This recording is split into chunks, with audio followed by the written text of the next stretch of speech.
Un objectif de France 2030, c'est construire 20 biomédicaments d'ici 2030. On est déjà à 8 qui sont effectifs.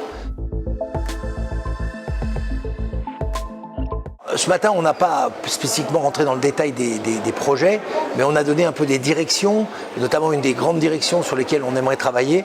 Il manque 20 000 personnes en bioproduction en France aujourd'hui. Donc 20 000 personnes en bioproduction, ça veut dire qu'il nous faut des femmes et des hommes qui s'intéressent à ces compétences du futur et qui s'y engagent.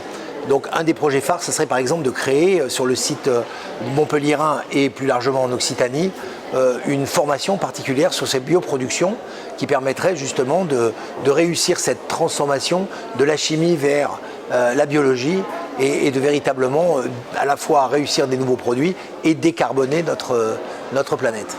Un objectif de France 2030, c'est construire 20 biomédicaments d'ici 2030. On est déjà à 8 qui sont effectifs. Et de très nombreux projets sont sur la table pour se développer. Donc c'est pour rappeler que quand l'État se met à côté des innovateurs, des industriels, pour réussir un challenge collectif, ça marche. Futurapolis, c'est surtout l'occasion de donner de l'enthousiasme à la fois au progrès. Le progrès, c'est la force de civilisation. Le progrès, c'est pas quelque chose de négatif. C'est pas parce qu'aujourd'hui nous avons une urgence climatique, c'est par le progrès aussi qu'on arrivera à la régler.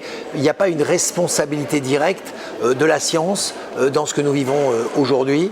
Il y a, je crois, des étapes scientifiques et Futurapolis donne au moins une vision plus optimiste et en tout cas une vision de ne pas se résigner à la fatalité en ce qui concerne notamment la décarbonation de notre planète.